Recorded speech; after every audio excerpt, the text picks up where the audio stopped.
फ़ाइज़ की आँखें जब पूरे तरीके से खुल जाती हैं, तो वो बहुत ज़्यादा पछताता है, लेकिन अब पछतावे के अलावा इसके अलावा कुछ भी इसके पास नहीं रह गया है।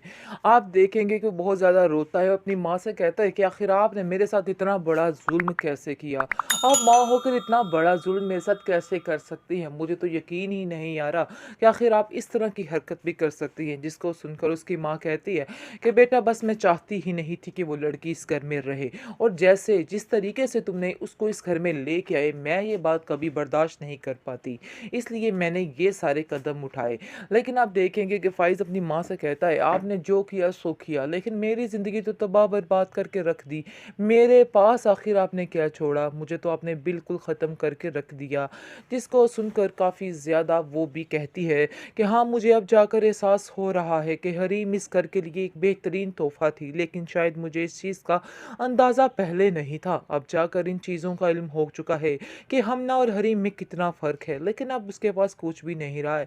आप देखेंगे कि कहती है कहकशा कि मैं जाकर वहाँ से माफ़ी माँगती हूँ और जाकर कहती हूँ हरीम को कि हम सबको माफ़ कर दे। जैसे ही आप देखेंगे कि वो मुदस्सिर जाता है, मुदस्सिर के घर जाते हैं, और क्योंकि हरीम वहाँ ही होती है, उसकी माँ उससे मुदस्सिर की माँ उससे बेहद प्यार करती है, जिसको देखकर बहुत चौंक जाता है फ़ाइज़ और कहता है कि आखिर तुम इधर क्या कर रही हो? जिसको सुनकर आप देखेंगे हरीम कहती है कि आखिर तुम्हारा क्या मतलब बनता है कि तुम मुझसे ये सवाल करो? तुम्हारा कोई हक नहीं है कि तुम इस तरह से मुझसे बात करो। मैं चाहे जो मर्ज़ी करूँ, लेकिन मैं तुमसे इस तरह की अब कोई भी तवक्को नहीं कर सकती कि तुम मेरे ऊपर कोई रोब जमा सकते हो। ख़ैर, आप देखेंगे कि वो कहता है कि हम बहुत ज़्यादा शर्मिंदा हैं, तुम हमें माफ़ कर दो।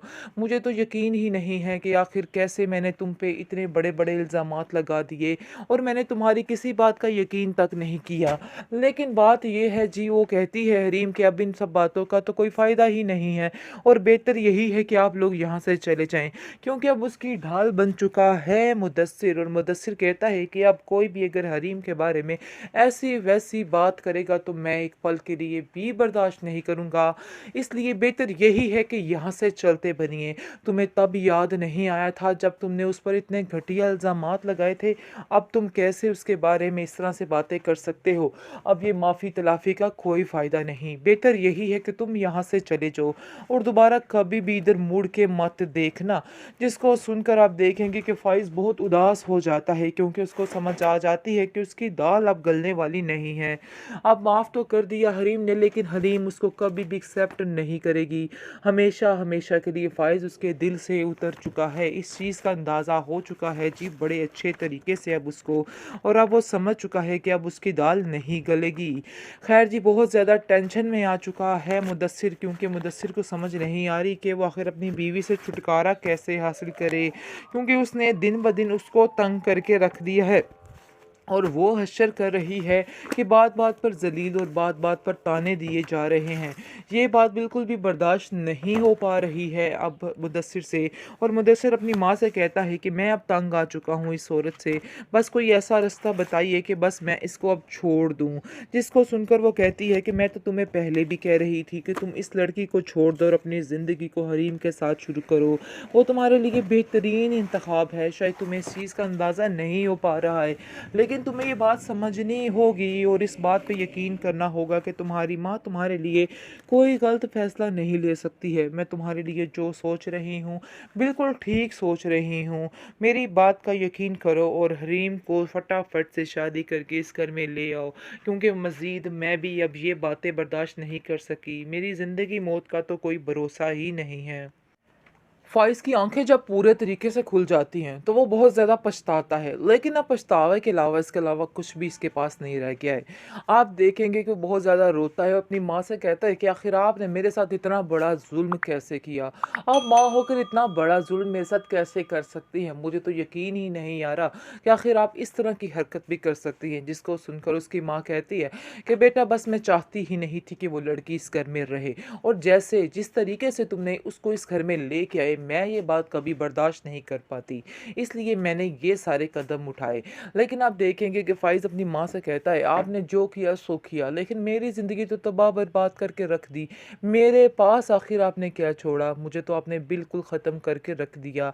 जिसको सुनकर काफ़ी ज़्यादा वो भी कहती है कि हाँ, मुझे अब जाकर एहसास हो रहा है कि हरीम इस घर के लिए एक बेहतरीन तोहफ़ा थी, लेकिन शायद मुझे इस चीज़ का अंदाज़ा पहले नहीं था। अब जाकर इन चीज़ों का इल्म हो चुका है कि हमना और हरीम में कितना फ़र्क है, लेकिन अब उसके पास कुछ भी नहीं रहा है। आप देखेंगे कि कहती है कहकशा कि मैं जाकर वहाँ से माफ़ी माँगती हूँ और जाकर कहती हूँ हरीम को कि हम सबको माफ़ कर दे।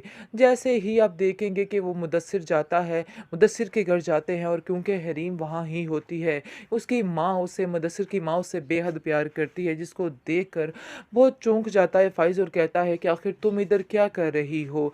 जिसको सुनकर आप देखेंगे हरीम कहती है कि आखिर तुम्हारा क्या मतलब बनता है कि तुम मुझसे ये सवाल करो? तुम्हारा कोई हक नहीं है कि तुम इस तरह से मुझसे बात करो। मैं चाहे जो मर्ज़ी करूँ, लेकिन मैं तुमसे इस तरह की अब कोई भी तवक्को नहीं कर सकती कि तुम मेरे ऊपर कोई रौब जमा सकते हो। ख़ैर आप देखेंगे कि वो कहता है कि हम बहुत ज़्यादा शर्मिंदा हैं, तुम हमें माफ़ कर दो। मुझे तो यकीन ही नहीं है कि आखिर कैसे मैंने तुम पे इतने बड़े-बड़े इल्ज़ामात लगा दिए और मैंने तुम्हारी किसी बात का यकीन तक नहीं किया। लेकिन बात ये है जी, वो कहती है हरीम कि अब इन सब बातों का तो कोई फ़ायदा ही नहीं है और बेहतर यही है कि आप लोग यहाँ से चले जाएँ, क्योंकि अब उसकी ढाल बन चुका है मुदस्सिर। और मुदस्सिर कहता है कि अब कोई भी अगर हरीम के बारे में ऐसी-वैसी बात करेगा तो मैं एक पल के लिए भी बर्दाश्त नहीं करूँगा। इसलिए बेहतर यही है कि यहाँ से चलते बनिए। तुम्हें तब याद नहीं आया था जब तुमने उस पर इतने घटिया इल्ज़ामात लगाए थे, अब तुम कैसे उसके बारे में इस तरह से बातें कर सकते हो? अब ये माफ़ी-तलाफ़ी का कोई फ़ायदा नहीं। बेहतर यही है कि तुम यहाँ से चले जाओ और दोबारा कभी भी इधर मुड़ के मत देखना। जिसको सुनकर आप देखेंगे कि फ़ाइज़ बहुत उदास हो जाता है, क्योंकि उसको समझ आ जाती है कि उसकी दाल अब गलने वाली नहीं है।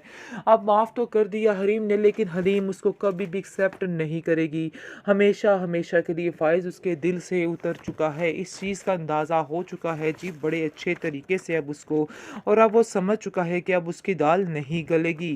ख़ैर जी, बहुत ज़्यादा टेंशन में आ चुका है मुदस्सिर, क्योंकि मुदस्सिर को समझ नहीं आ रही कि वो आखिर अपनी बीवी से छुटकारा कैसे हासिल करे, क्योंकि उसने दिन ब दिन उसको तंग करके रख दिया है।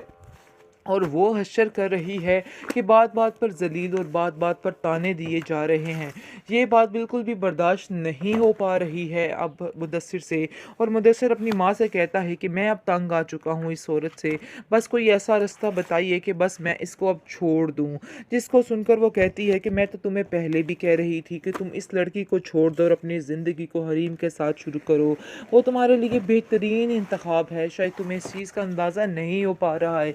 लेकिन तुम्हें ये बात समझनी होगी और इस बात पे यकीन करना होगा कि तुम्हारी माँ तुम्हारे लिए कोई गलत फ़ैसला नहीं ले सकती है। मैं तुम्हारे लिए जो सोच रही हूँ, बिल्कुल ठीक सोच रही हूँ।